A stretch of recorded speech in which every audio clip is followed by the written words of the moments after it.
Hello everyone, today we're going to be talking about Maison Dior's creative directors. For nearly 80 years, the House of Dior has been a symbol of luxury and innovation. But behind its success lies a series of visionaries, the creative directors who shaped Dior's legacy. From Christian Dior's new look to Maria Grazia's modern feminism, today we explore every creative director who made Dior what it is today. Christian Dior, 1946 to 1957, the visionary founder. Dior launched his fashion house in 1946, and just a year later he revolutionized fashion with the new look. His aesthetic, ultra-feminine, structured silhouettes, cinched waists, and voluminous skirts. Famous looks, the bar suit, the epitome of the new look, the Zamir dress, dramatic 1950s couture. For 10 years, Dior dominated fashion, but his sudden passing in 1957 left the industry wondering who could replace him. Yves Saint Laurent, 1957 to 1960, the young prodigy. At just 21 years old, Yves Saint Laurent took over. Instead of Dior's rigid structures, he introduced the trapeze line, loose A-line silhouettes that freed women from corsets. But after a few seasons, Saint Laurent was drafted into the Algerian War. His time at Dior ended abruptly, but his impact was clear. He laid the foundation for the youthful modern era of fashion. Yves Saint Laurent would later go on to launch his own legendary brand, YSL. Marc Bohan, from 1960 to 1989, the longest-serving designer. For nearly 30 years, Marc Bohan was at the helm of Dior.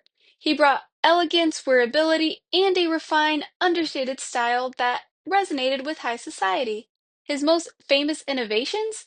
The slim look, a sleeker, more practical take on Dior's femininity, as well as designing for Princess Grace of Monaco and Princess Diana.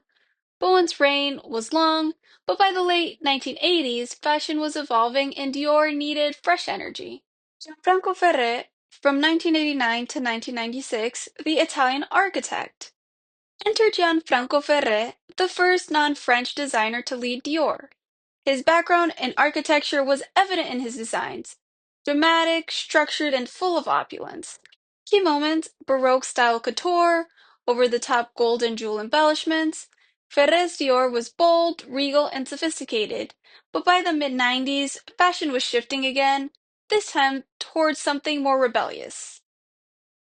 John Galliano, from 1996 to 2011, the fashion showman. John Galliano took Dior into theatrical fantasy. His runway shows were more than fashion, they were storytelling spectacles. Key collections, 2000's haute couture, inspired everything from Egypt to French revolutionaries. The saddlebag, a Y2K icon.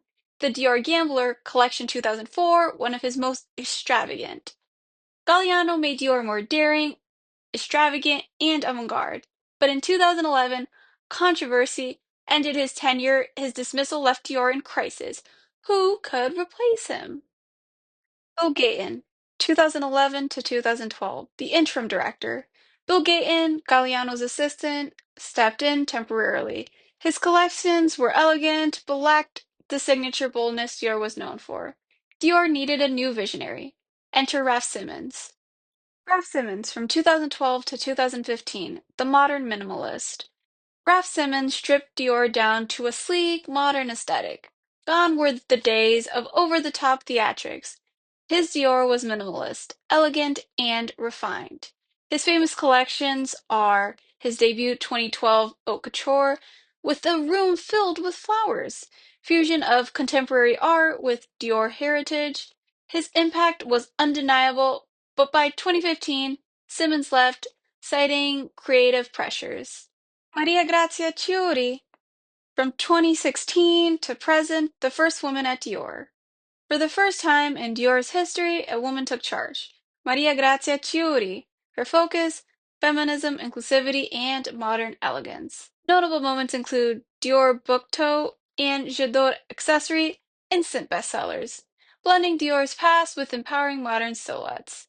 Today, Chiuri's Dior remains a global powerhouse, proving that the brand can evolve without losing its heritage. Each creative director contributed to Dior's legacy and was a hallmark in the brand's history. Thank you for watching. See you next time.